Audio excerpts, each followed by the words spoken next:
saya syarahkan di dalam kitab Fathil Khallaq. Maka disebutkan wa minha, kata Syekh Hafiz Hasan Al-Mas'udi Al-Azhari di dalam kitabnya Taisirul Khallaq, wa minha, dan sebahagian daripadanya, maka saya syarah asbabit taqwa. Bismillahirrahmanirrahim. Alhamdulillahi Rabbil Alamin, wa afdalus salati wa atammut taslim ala sayyidina wa maulana Muhammadin khatamin nabiyyin wa imamil mursalin wa qaidil gharril muhajjalin wa ala alihi wa sahbihi ajma'in. Ashhadu an la ilaha illallah wahdahu la syarika lah, wa ashhadu anna sayyidana wa maulana Muhammad abduhu sayyidina Muhammadan abduhu wa rasuluhu la nabiyya ba'dah. Subhanaka la ilma lana illa ma 'allamtana innaka antal alimul hakim. Rabbi shrah li sadri wa yassir li amri wahlul 'uqdatam min lisani yafqahu qawli. Rabbi zidna ilma warzuqna fahma. Wala hawla wala quwwata illa billahil aliyyil azim. ولا حول ولا قوة إلا بالله العلي العظيم.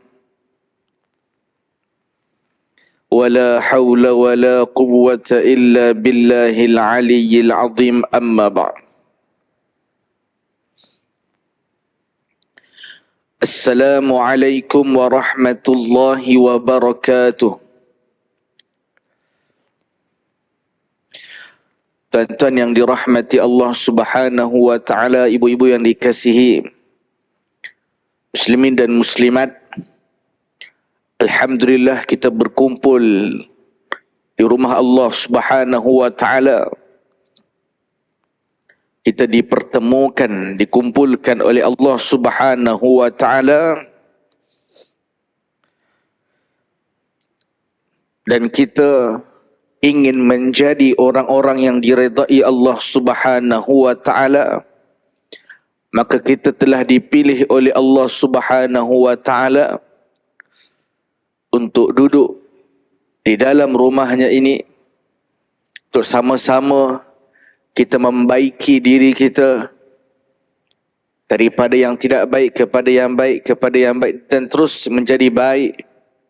Dan insya-Allah pada malam ini, tuan-tuan yang dirahmati Allah Subhanahu wa ta'ala, ya, kita sambung diskusi muzakarah kita berkenaan tentang taqwa kepada Allah Subhanahu wa ta'ala.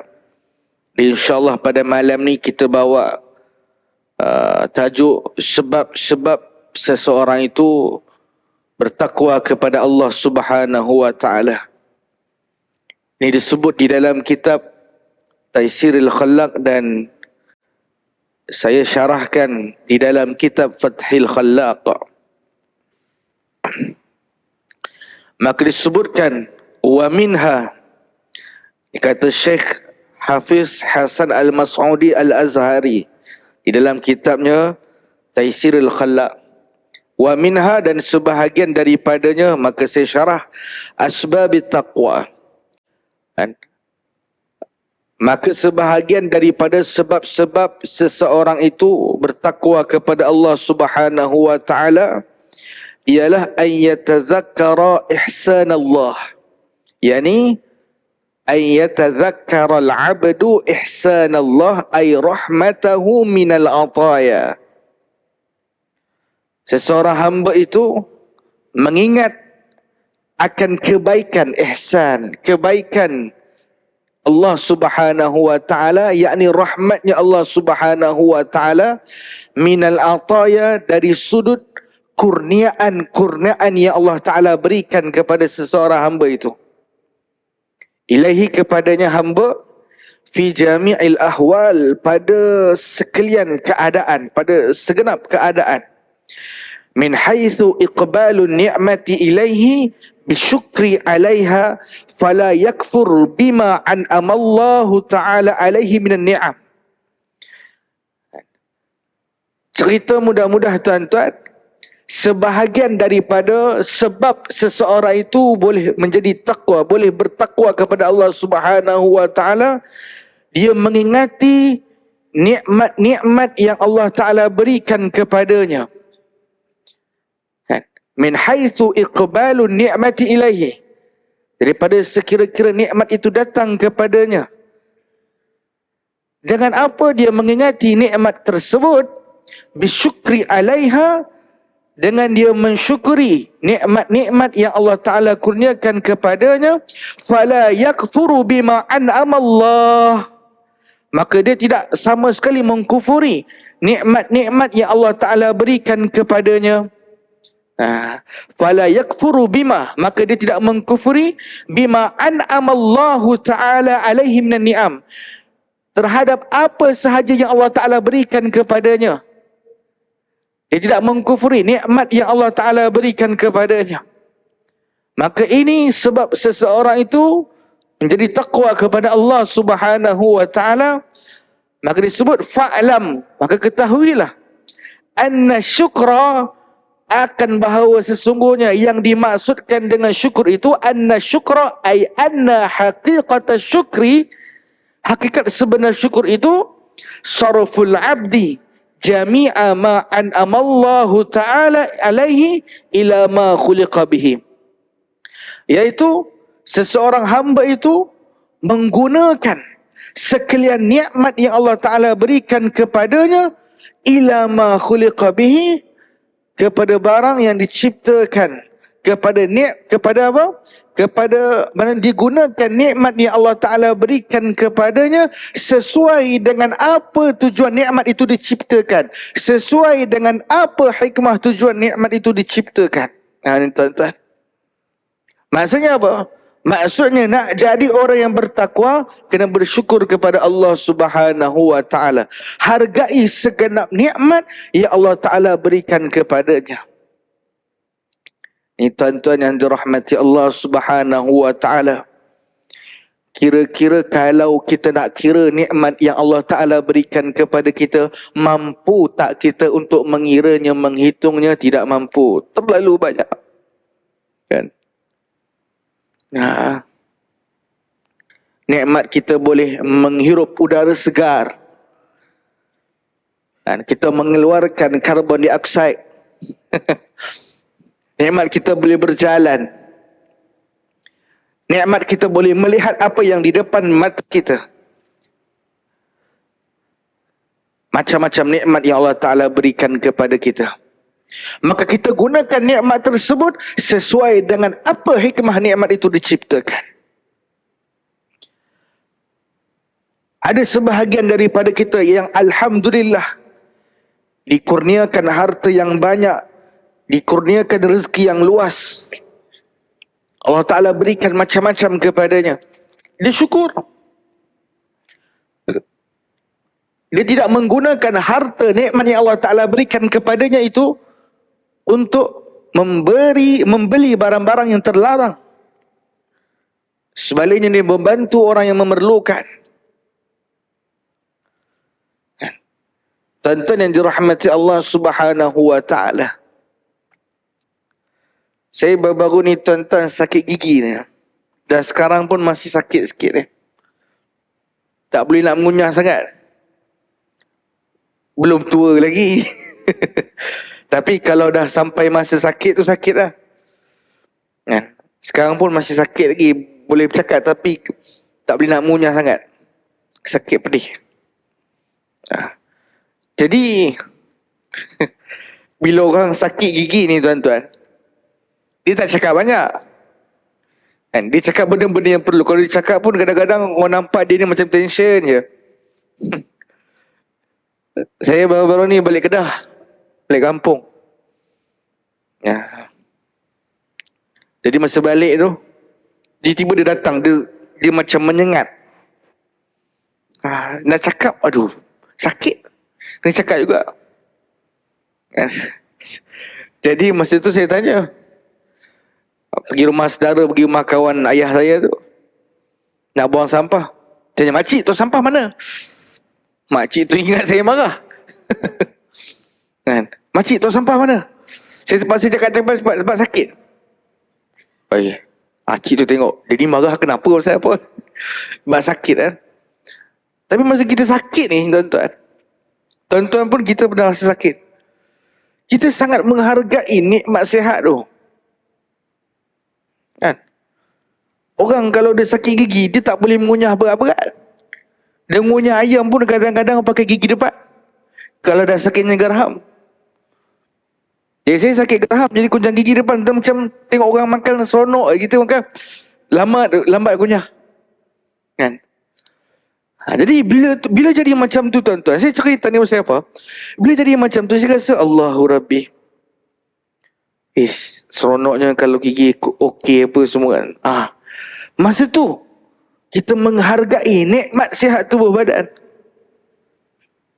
Ya, sebab tu tuan-tuan, ada pepatah, ada seorang ulama menyebutkan, kebebasan itu dirasakan nikmatnya apabila seseorang itu berada di dalam penjara.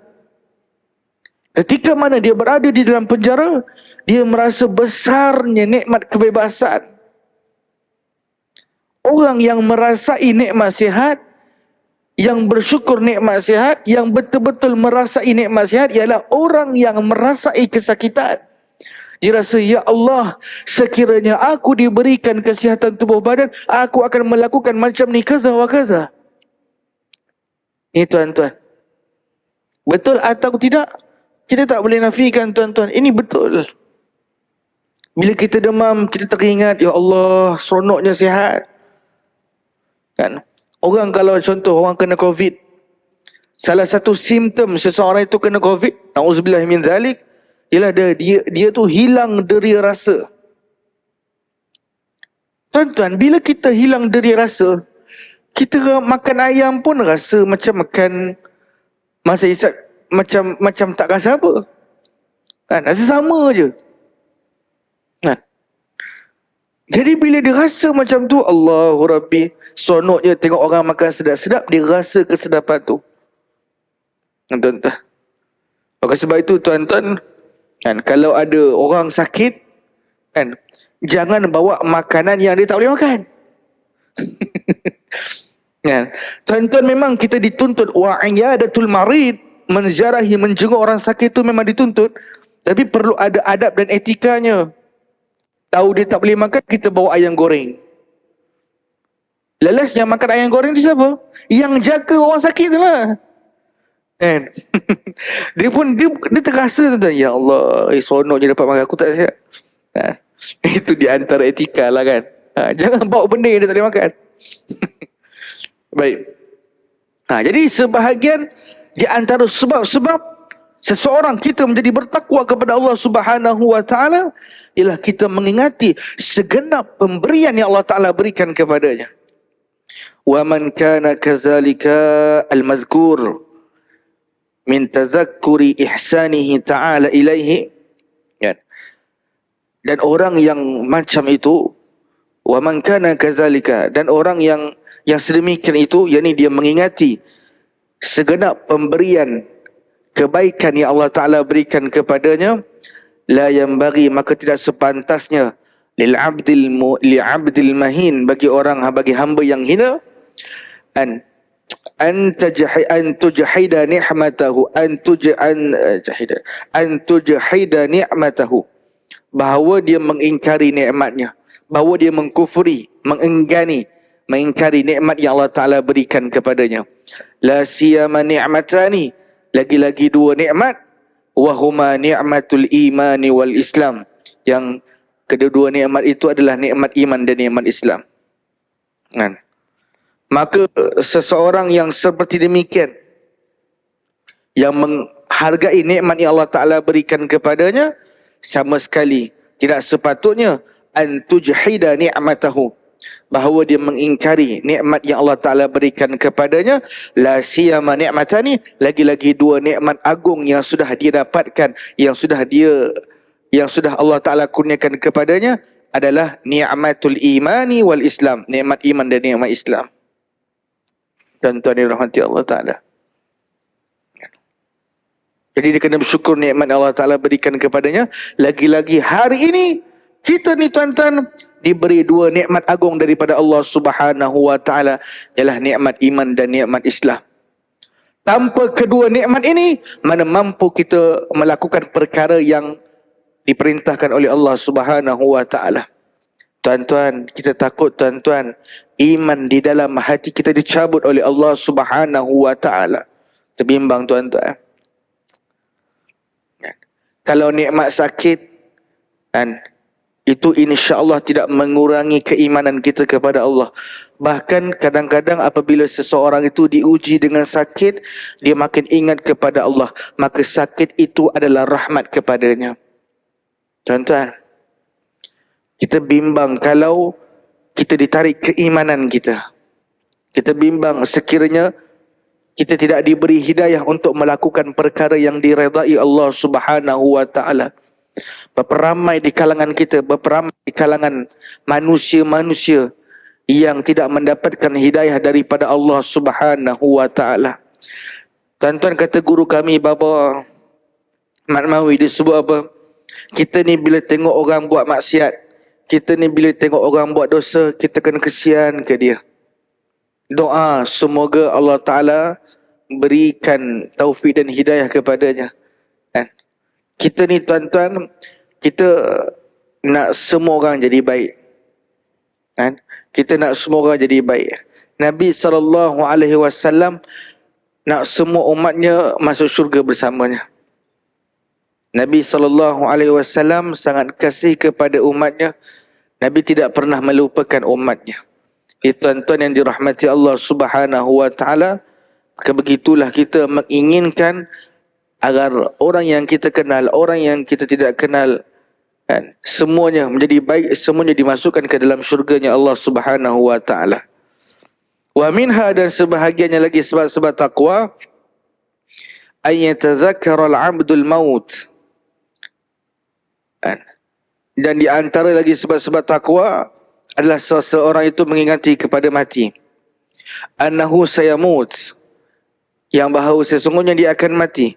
Biftirakir ruhi minal jasad, kan, ketika mana ruh berpisah daripada jasad. Wa huwa hazimul lazzat, dan itu merupakan kehancuran bagi segala kelazatan. Kan? Dan sebahagian daripada seseorang itu, dan di antara sebab kita bertakwa kepada Allah Subhanahu Wa Ta'ala, yang membuatkan kita bertakwa kepada Allah, adalah kita mengingati kematian. Kita ni tuan-tuan, kita akan mati. Kan? Kama qala Rasulullah sallallahu alaihi wasallam, dan kita ingat mati itu memutuskan segala kelazatan. Wa huwa hazimul lazzat, dia memutuskan segala kelazatan. Kan? Mati itu memutuskan segala kelazatan dunia. Seperti mana yang disabdakan oleh Rasulullah sallallahu alaihi wasallam, akthiru dzikra hazimil lazzat, hendaklah kalian memperbanyak mengingati pemutus bagi kelazatan, yakni al-mauta, yakni mati. Nabi sallallahu alaihi wasallam menyuruh kita banyak mengingati kematian, menyuruh kita mengingat kematian. Ini salah satu jalan mendekatkan hubungan kita dengan Allah Subhanahu Wa Ta'ala. Mengingati kematian.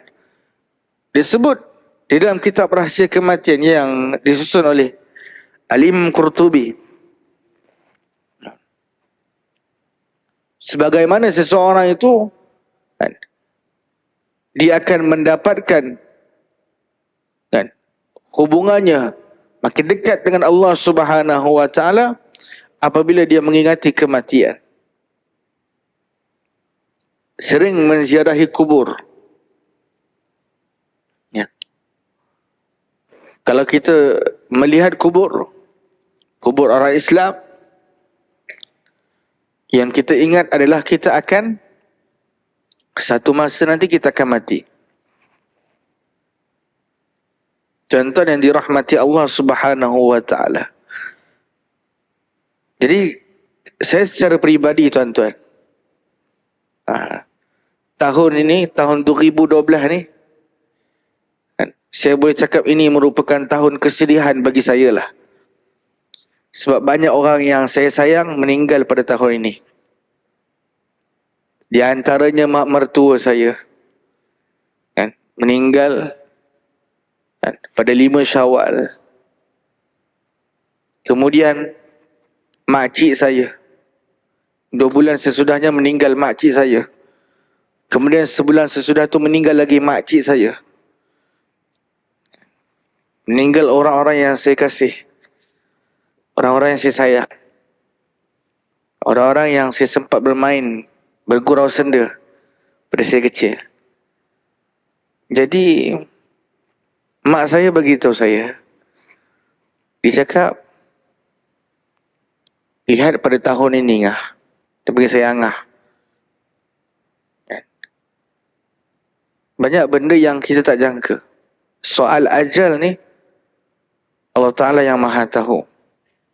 Kita tak boleh fikir kalau kita muda tu kita akan hidup lama.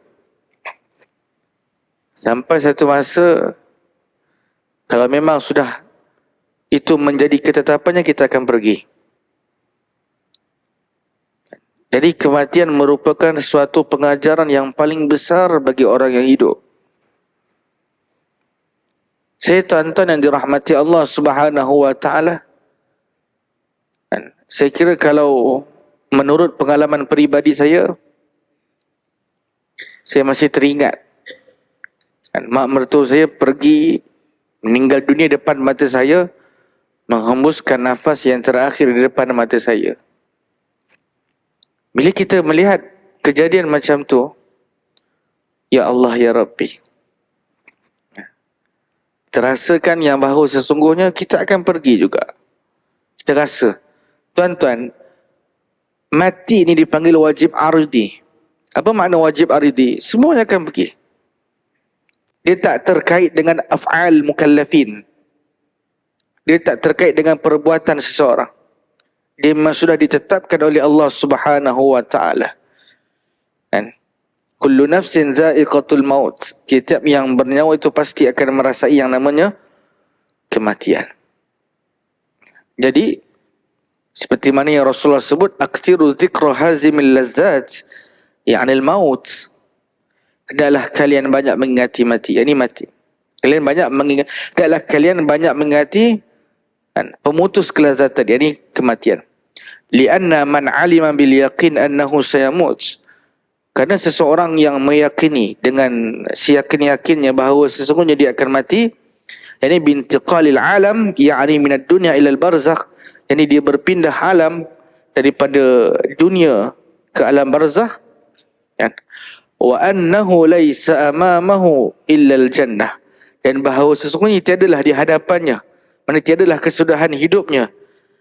Wa annahu laisa amamahu ay al abdi ba'da intiqalihi minad dunya ila al akhirah, dan sesudah dia berpindah daripada alam dunia kepada akhirat, maksudnya apa? Tiadalah di hadapan seseorang hamba itu sesudah dia meninggal dunia illal jannatu wan nar, melainkan syurga ataupun neraka. Mana bila dia mati, kan, tempat kesudahan bila dia mati itu 2 je, tak syurga dan neraka.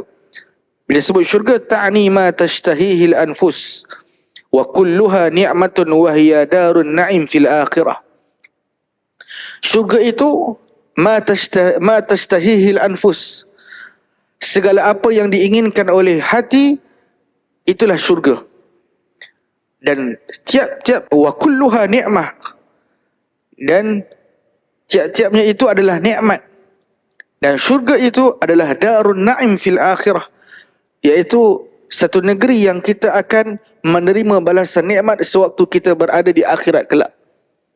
Nah, ini syurga. Allahumma ja'alna min ahlil jannah. Mudah-mudahan Allah Ta'ala merezekikan kita di kalangan ahli syurga. Amin ya Rabbal Alamin. Ataupun neraka. Bila kita mati nanti, tempat kita sama ada syurga ataupun neraka.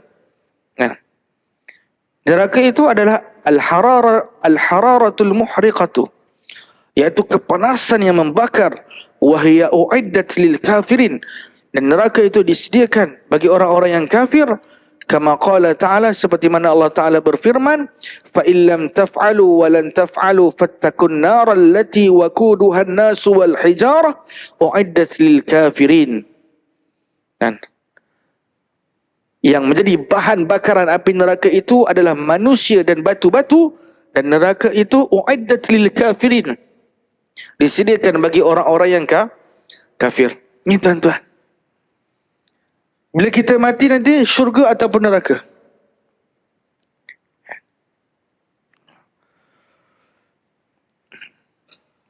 Kalau orang tu diredai oleh Allah Subhanahu wa Ta'ala, maka dia akan dimasukkan ke dalam syurga. Kalau orang tu dimurkai, maka neraka akan menunggunya.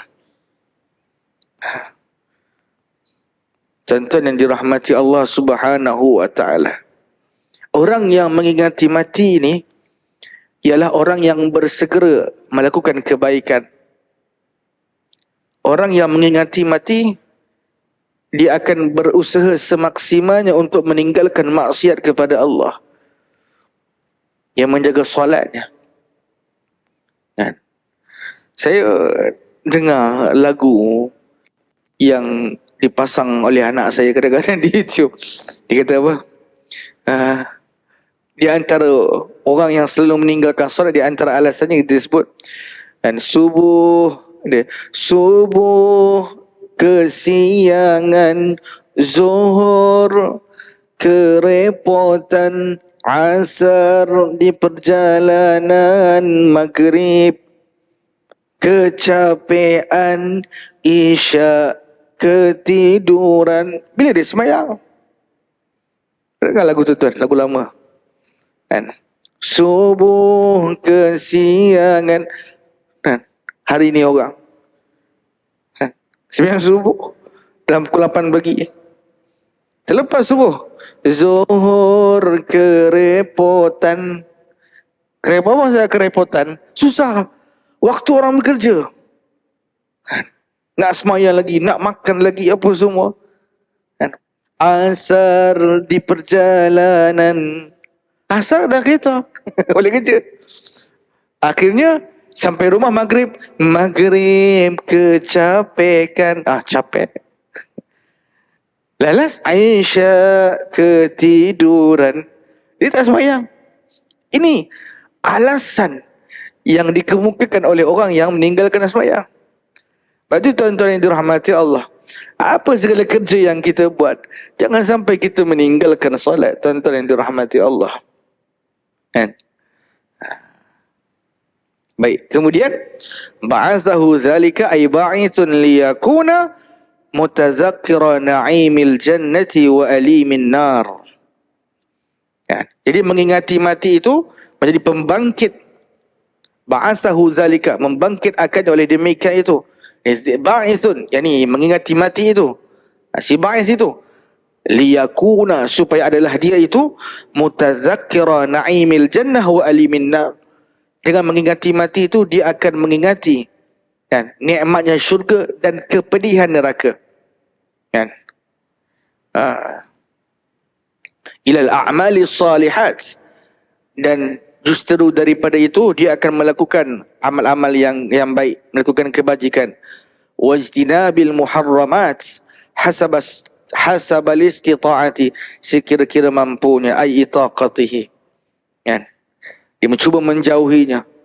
Dia melakukan kebaikan kan? Dia melakukan kebaikan dan menjauhi segala yang diharamkan dengan semaksimalnya. Tengok.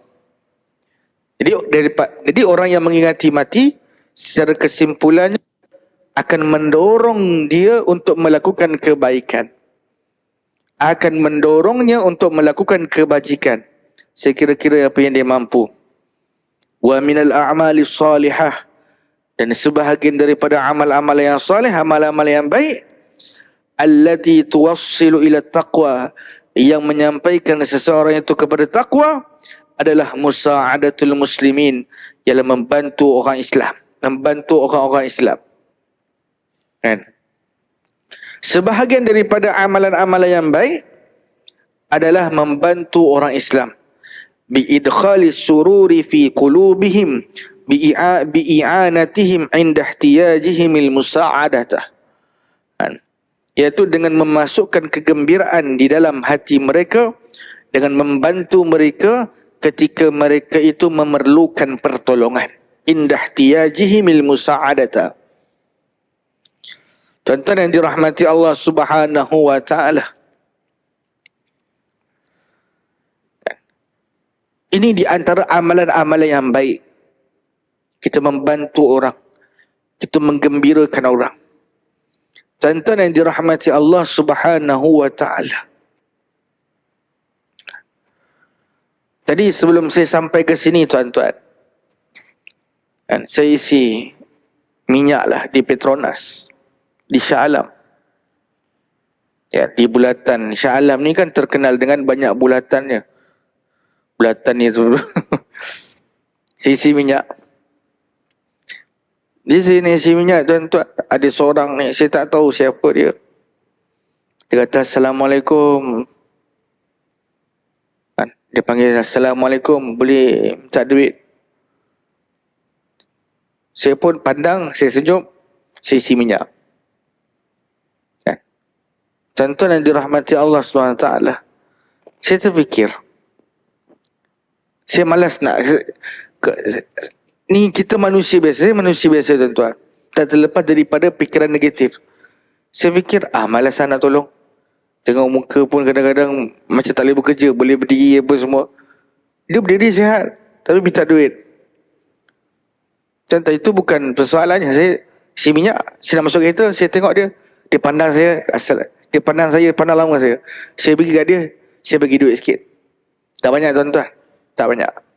Tapi saya bagilah, cukuplah untuk buat beli air kotak ke, sikit roti ke, cukup. Saya bawa kereta, saya terfikir. Kadang-kadang kita datang hati kita tuan-tuan, bila orang minta tu, kita selalu memandang kepada orang yang meminta tu, dia ni sihat kenapa? Kenapa tak bekerja? Kan? Yelah, kita dalam masa yang sama, kita tak maulah skamer. Sebab saya pun kadang-kadang orang skamer kacau juga. Minta tolong apa semua, skamer pinjam duit, lepas tu esok bayar apa. Bila kita ajak jumpa kat masjid, tak ada pula. Kan? Tuan-tuan yang dirahmati Allah SWT, saya tak fikir tu. Dia berani minta tu, saya teringat Allah Ta'ala berfirman dalam surah Wad-Duha, wa ammas sa'ila fala tanhar, dan ada pun orang yang meminta, jangan kamu tegah. Tuan-tuan, dia meminta kepada saya, dia minta kepada saya, walaupun kita tahu dia ni, tengok dia ni boleh bekerja, kenapa tak bekerja, boleh cari duit. Masalah itu dia dengan Allah Subhanahu wa ta'ala, sebab tangan yang di atas tu lebih baik daripada tangan yang di bawah. Kita tolong tuan-tuan, kita bantu. Dan hati saya, insyaAllah, ni, bila kita baca ni, bila kita baca kitab ni, Musa'adatul Muslimin ini, dengan maksud biidkhali sururi fi qulubihim, kita menggembirakan hati dia. Tuan-tuan yang dirahmati Allah Subhanahu wa ta'ala, saya teringat, kan, mak mertua saya, dia meninggal dunia. Sebelum dia menghembuskan nafasnya yang terakhir, dia sebut Allah, Allah. Kemudian dia meninggal. Dari sudut sangka baik saya, husnul khatimah. Dan bila dia meninggal, banyak orang yang menyembahyangkan jenazahnya, banyak orang cerita kebaikannya.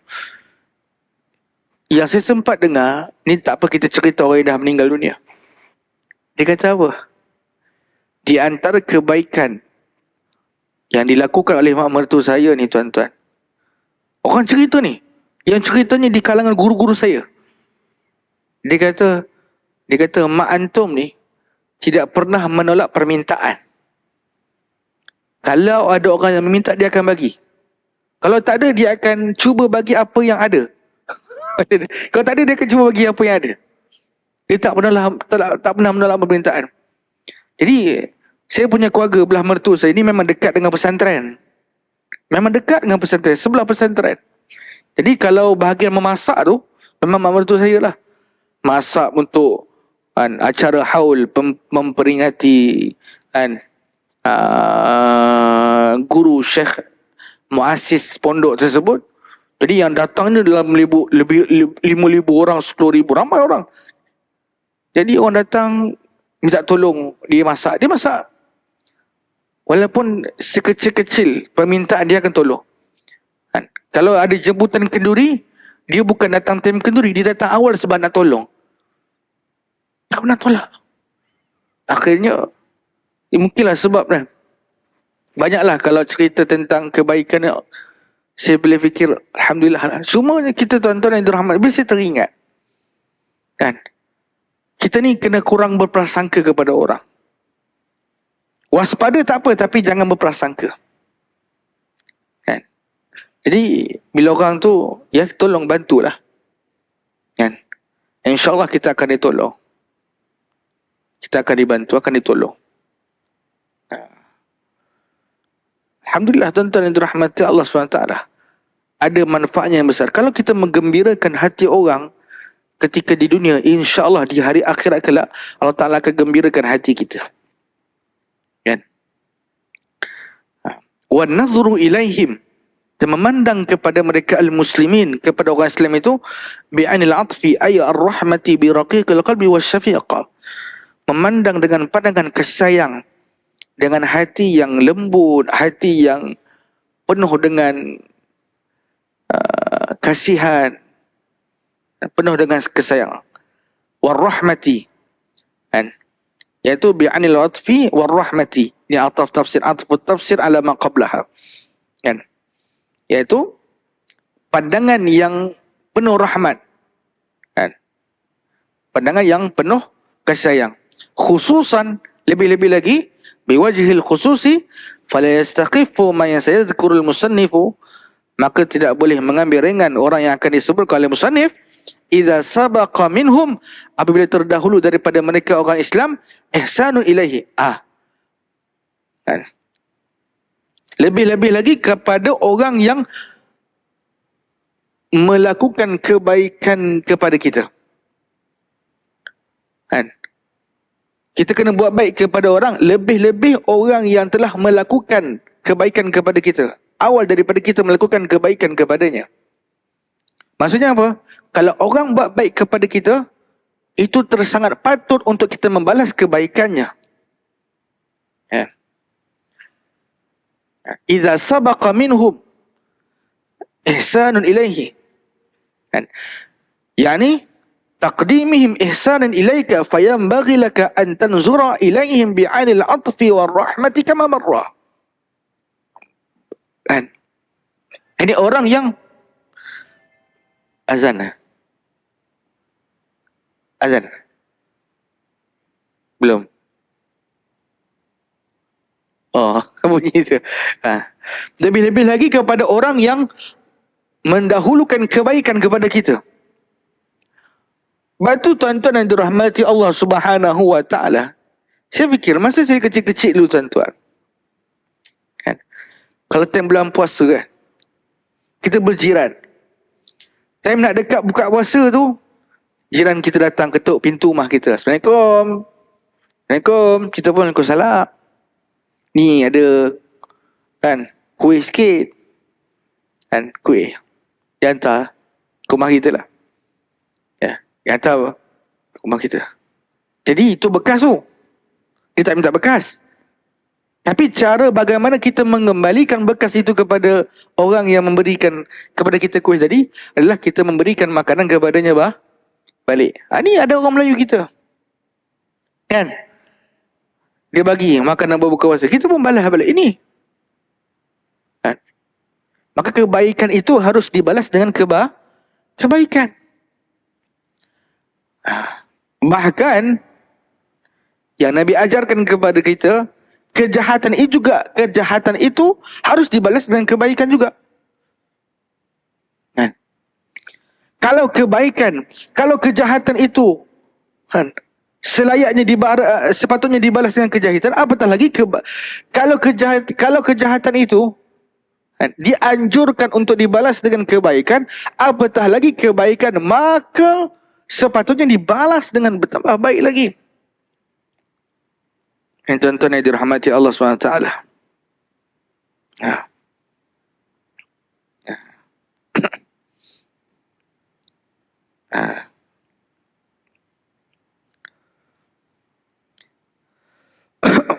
Maka kita melakukan kebaikan kepada orang-orang yang terdahulu melakukan kebaikan kepada kita, maka ini terlebih patut. Nah, ini tuan-tuan yang dirahmati Allah Subhanahu wa taala. Dan jangan sesekali kita membalas kebaikan orang kepada kita dengan kejahatan. Ini lagi teruk. Membalas kebaikan dengan kejahatan ini seumpama anjing yang menjelilkan lidahnya apabila diberikan minuman terus menjelilkan lidahnya. Tuan-tuan yang dirahmati Allah Subhanahu wa taala. Maka membalas kebaikan kepada orang yang melakukan kebaikan kepada kita, ini termasuk di dalam menggembirakan hati orang yang melakukan kebaikan kepada kita. Ini tuan-tuan. Kalau tuan-tuan buka di dalam kitab Al-Mawa'idh Al-Usfuriyah, disebut dalam syarah Al-Mawa'idh Al-Usfuriyah, diceritakan di antara hadis disebutkan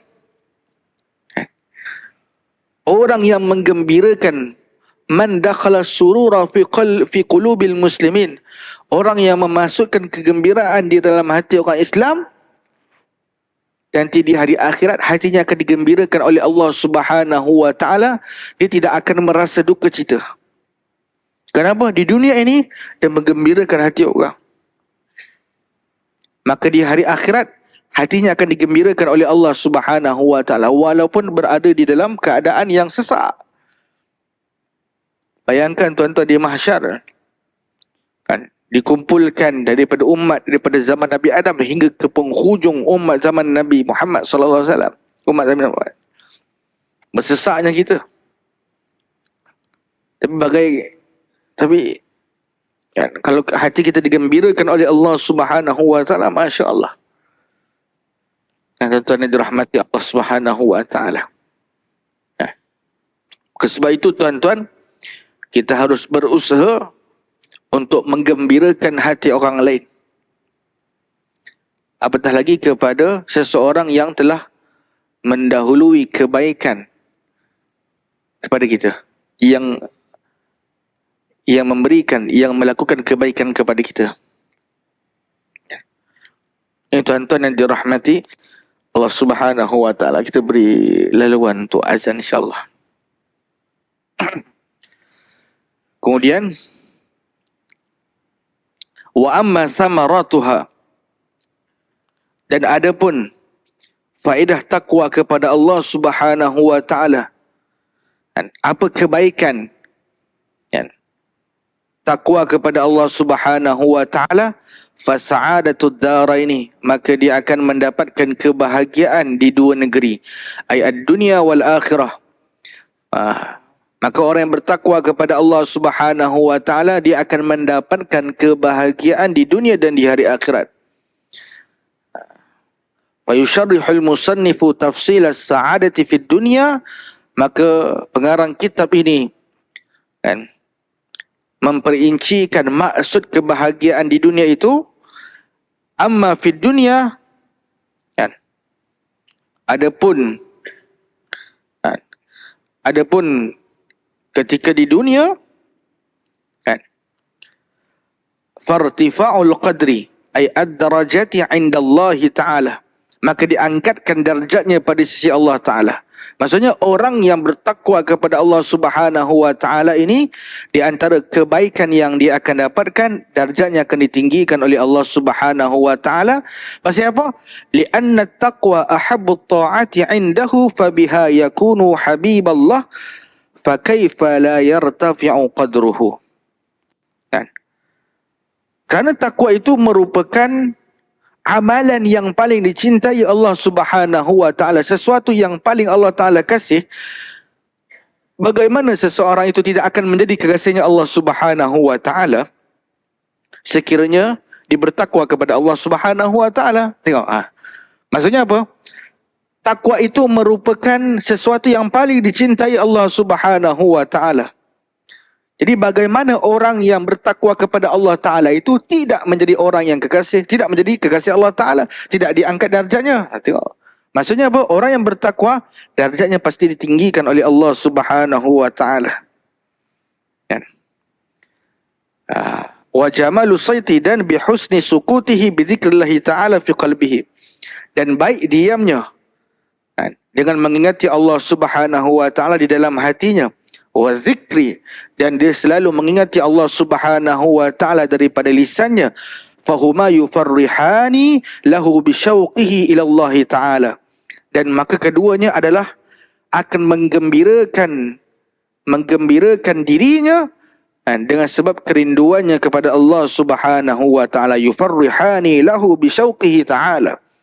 Itu akan dan yufarrihani maksudnya apa?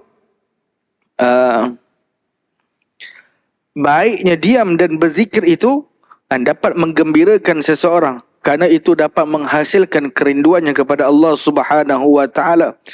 Waqtisabul mawaddah ay al-mahabbati war-rughbati. Dan dia akan mendapatkan, mengusahakan kepada kasih sayang daripada manusia. Bi iradatillahi ta'ala, dia akan mendapatkan kasih sayang daripada manusia, kegemaran daripada manusia, manusia suka kepadanya, bi iradatillahi ta'ala. Dan ini semuanya adalah dengan kehendak Allah Subhanahu wa ta'ala, bi taqlibi qulubihim min adami syu'uriha ila wujudiha. Daripada tak ada rasa kasih kepada rasa kasih. Maksudnya orang yang bertakwa kepada Allah Subhanahu wa ta'ala, dia akan mendapatkan kasih sayang daripada segenap manusia. Kalau dulunya tak rasa sayang, Allah Ta'ala akan mewujudkan rasa kasih itu kepada seseorang yang bertakwa. Maksudnya orang yang bertakwa ni, dia ada nur, ada cahaya, sehingga orang lain memandangnya dengan pandangan kasih sayang. Ini tuan-tuan yang dirahmati Allah SWT. Jadi kalau orang yang tidak menyukai oleh orang yang, kalau orang itu tidak menyukai orang yang bertakwa, maksudnya hati orang yang memandang tu ada masalah, bukan hati orang yang dipandang tu. Ini tuan-tuan yang dirahmati Allah Subhanahu wa ta'ala, begitu. Lianna sahibat taqwa, kita sambung, wallahu alam, kita sambung pada pengajian kita yang akan datang insya-Allah. Kalau dijemput insya-Allah kita sambung. Ini seronok kitab ni tuan-tuan. Kitab Taisiril Khallaq. Ini kitab akhlak, yang mana kitab ini dipelajari awal-awal sewaktu berada di Al-Azhar Syarif di Mesir. Jadi saya ni bukan, saya tak pernah pergi ke Mesir pun. Cuma kitab ini kitab yang dipelajari oleh mereka-mereka yang masuk ke Jamiah Al-Azhar. Jadi orang yang belajar di Azhar, mereka akan didedahkan dengan kitab ni, Taisirul Khallaq. Dan saya mengambil suatu inisiatif mensyarahkan kitab ini dalam bahasa Arab supaya dapat dipelajari oleh segenap mereka-mereka yang menuntut ilmu. Dan kitab ni insya-Allah lah akan dicetak. Dan dicetak ni akan kita kemas kini balik. Tuan-tuan yang dirahmati Allah Subhanahu wa ta'ala. Jadi tuan-tuan, saya membuka peluang lah tuan-tuan. Saya ada beberapa kitab yang saya tulis. Di antaranya kitab Nahu ni dalam proses pengeditan atas matan bawah syarah. Jadi kalau sebahagian daripada tuan-tuan yang ingin menyumbang hasil daripada percetakan ini, insya-Allah saya kena bayar kepada orang yang editnya, editor. Dan insya-Allah kalau ada tuan-tuan yang ingin menyumbang untuk percetakan ini, saya sangat alu-alukanlah untuk kita bagi kepada pelajar-pelajar saya, pelajar-pelajar pondok ataupun kepada siapa-siapa yang berminat untuk mempelajari kitab. Nama kitab yang saya tulis iaitu kitab Bulughul Amani fi Tawdihi Awamil Al-Jurjani. Kitab Nahu, syarah kepada kitab Al-Awamil, kitab yang dipelajari di pondok. Dan tuan-tuan yang dirahmati Allah Subhanahu wa ta'ala, dan saya buka juga peluang kepada tuan-tuan yang dirahmati Allah, kalau ada ingin menyumbang kepada sebahagian guru-guru pondok Ustazul Arifat tempat saya berkhidmat, sangat-sangat dialukanlah Jadi guru-guru pondok ni macam biasalah tuan-tuan, kan? Sering merasa cukup walaupun kadang-kadang tak cukup. Jadi insya-Allah tuan-tuan yang dirahmati Allah SWT, kita buka peluang lah. Jadi kalau ada yang ingin menyumbang tu sebahagian guru-guru pondok, dan untuk percetakan kitab yang saya tulis, insya-Allah boleh bertemu, boleh berjumpa dengan saya sudah kita solat sunat badiah insya-Allah. Jadi setakat ini saja tuan-tuan yang dirahmati Allah Subhanahu wa taala. Mudah-mudahan di akhir tahun ni, kan, penutup akhir tahun ni kita dapatlah jadi orang yang beriman, orang yang bertakwa kepada Allah Subhanahu wa taala, dan masuk kepada tahun baru insya-Allah lebih semangat kita untuk melakukan amal ibadah insya-Allah. Saya cukup setakat ini. Hadanallahu wa iyyakum ajmain. Assalamualaikum warahmatullahi wabarakatuh.